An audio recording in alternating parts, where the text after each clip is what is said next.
Hello gaming community, my name is Cthulhu Girl and today I would like to show you the various puzzles in Drew and the Floating Labyrinth. So there are 6 different types of puzzles. As you can see here in this grid, they're in the rows 1 through 5, and then 6 and 7 are combinations of the various types of puzzles into more complicated puzzles. So we're going to start off with the first type of puzzle that you encounter. So the way this puzzle works is you'll see there are colors on the sides of the blocks and you can't see the floor between them. And what these colors on the sides represent is if you step off the platform in that direction, there is a floor there, and that floor will take you to whatever color block is on the side. So we can see if we have the light blue over here and we step off the platform, here we now have another platform which will continue taking us to blue. And now we've safely arrived on blue. When we arrive on this square, it will save the game for us. So you see there are a lot of different colors. There's also an option I had to go to the purple instead. But what we're trying to go to is that green one over there, and you will notice if you look at the different colors on the sides of the platforms. Look for the colors on the side of the platforms. That you can tell which blocks are connected to each other. So you'll see the red is connected to the purple over there, which is connected to the pink, but the pink doesn't appear to be connected to anything else, at least from the sides that we can see. However, starting on red, going to blue, we can get to that orange over there, which kind of looks yellow. And the orange is connected to the yellow, which is in fact connected to the green, based on the sides that we can see. So that's why we're going to head this way. So you want to be very careful walking along these floor tiles, as you can only see one at a time. Is that my home? In the beginning levels, often the paths are straight, as we've seen here, but sometimes they will turn. Look for the colors on the side of the platforms. As you can see here, we no longer have the square right here. Instead, it's on this side, which means we need to step off this side of the platform in order to continue. And then we're going to come up to this guy, and we can just jump up here. Now to get to the final block that'll get us out of this level, we follow this green here, which as we get closer is going to slowly get bleached out. We're actually going to pass right over the top of the block we want, but if we keep going, we'll drop down here, get on the correct level, and we can beat the level. So that was the first type of puzzle. Now to take a look at the second type of puzzle you can encounter, we're going to take a look at this. So what this is that there are different pictures like this, which are going to actually tell you how to get to the different platforms. And there's several things that are very important about the way these pictures are going to appear. First is that this one here, because it's on the side of the platform, this is telling me kind of a side view of the path from red to yellow. Sometimes a different perspective helps. So we have one here, and then you can see now we have to go up, and then we're going to drop back down. This one is on top of the platform, so to get from yellow to blue, it means the path is going to be like this. Now this one is a little bit more complicated. You'll see there are 2 pictures here, one on the pink and one on the blue, Find clues that map out the path, that are both going to tell you how to get here. So the one on the pink is showing you kind of an up-down perspective, kind of from this angle, and the one on top of the blue is actually a image from the top down that has been rotated 90 degrees. So we're actually going to go this way. You can see how this maps up to those pictures on the platforms. Now for this last one, we don't see any images that are going to tell us how to get to green from pink. This normally means that there's a hidden square that's not touching anything. So if we just jump into open space, you can jump over one wide block gaps, and that will get you to the next level. And now you can see the path when we finally exit the level. Alright, so that was the second type of puzzle. Now we're going to take a look at the third type of puzzle. This one is a little bit different than the first two. So the first two images appear on the blocks themselves to tell you how to get from one to another. In this third type of puzzle, you'll see there are images like shadows on the walls and also on the floor.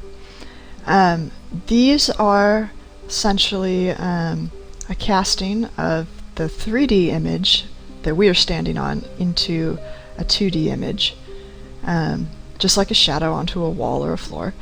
So if we look at these, we can see kind of where there should be paths. So this one on the side is going to tell us that until we get somewhere over here, we're not going to be moving up or down at all.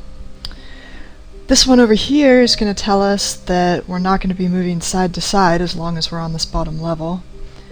And this one down here tells us basically... Shadows can tell a lot about your environment. Just go straight. So we're going to go straight, and we're going to go straight until... So this guy is the red. Here's where we started. This is where we're standing now. So we need to go 1, 2, 3 more blocks forward. 1, 2, 3. Alright, so now we've gotten to the end of this. So we can see now we're going to have to go up and over. And if you look at the floor once again, you kind of get an idea where we are. So we're going to have to go up and over.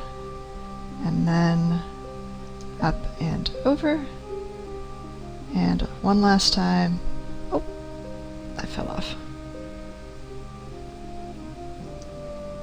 Up and over. Up and over. And finally we've gotten to the end. You can see down there kind of the spiral staircase that was that level.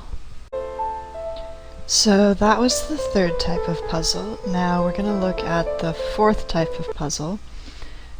This one breaks your brain just a little bit.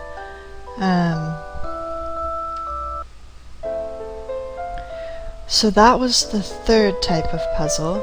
Now we're going to look at the fourth type of puzzle. And this one breaks your brain just a little bit. If you can see, there are a bunch of just two-dimensional squares. This is one side of the basically the hidden floor. So you'll see right here, there appears just to be a square in front of us, but if we flip around, there is one directly in front of us. We can only see it if we look from a particular way. Do you know why you're here? No. Precisely. So, you want to continue to move the camera around a lot here because it can be very easy to lose the floor. But this square right in front of me, this guy, If you're lost, just try looking at things a different way. he doesn't appear to have a side anywhere that I can tell, so we're gonna jump over and make sure it's a hole, so we don't want to land there. Same thing right in front of this purple is no floor. There's another way that you can tell if there's no floor, which is another trick that Drew has. See her shadow underneath her? See how it goes off the edge? That means there is no box there. There's no floor that you can stand on. However, if I go here, you see I can still see my shadow, and where there's a square directly to the right of me, I can see this tiny line where I cross from one to the other, and my shadow stays level with me, meaning there is in fact a box there. It's just an extra little tool that Drew has in her kit. If you're lost, just try looking at things a different way. To see, and we can see down here, we see a tiny bit of my shadow falling onto yet another box, so I can safely drop down there. And so this is just another tool in Drew's kit that you can use to get extra hints. And with this particular type of puzzle, it will not show you the answer at the end. So that was the fourth type of puzzle. The fifth and sixth will go a little bit faster. So they are these blue and red. So here, starting out, this one is a little bit interesting. It's sort of a guess and check kind of style. If you see here, I can see one square around me but nothing else. If I step onto said square, now I can see one more box in front of me, but everything behind me is gone. So I kind of have to just wander around somewhat aimlessly. There's no indication as to what direction is the best direction, but luckily for me, this puzzle is pretty simple. But you can see how in all of those paths I could easily have gotten lost. That was what the actual path looked like, including dead ends, where I could have ended up in the middle of nowhere and had to retrace. So the last type of puzzle I'm going to show you is these red blocks. And these ones hurt my eyes just a little bit. But as you can see, it shows you one square at a time what the floor looks like. Once you step on it, it'll stay there. So I often find myself in more complicated versions of this puzzle attempting to step on pieces that show up right next to me, even if I don't intend to actually walk down that path, just so I can slowly build the whole floor up. But this one is pretty simple. As you can see, it's very small, and lucky for me, I can see that there's a square if I jump. And I'm going to bypass some of this. Let's see, I saw a square over here. And aha! I've seen the final answer to the puzzle. Be patient. And there's All extra things floor there reveal that themselves in I time. skipped over, just because I saw that I could jump that gap. So those are the 6 different types of puzzles in Drew and the Floating Labyrinth. There's also a kind of interesting story behind this that mostly doesn't reveal itself until the 6th and 7th row of puzzles, where we start combining things. But I will leave that to your own investigation. So thank you very much for watching this video on Drew and the Floating Labyrinth. If you're interested in other gameplay videos, you can find them on my channel, as well as videos for card and deck analysis for my favorite game called Infinity Wars, a digital trading card game that you should definitely check out if you haven't. So until next time, good luck,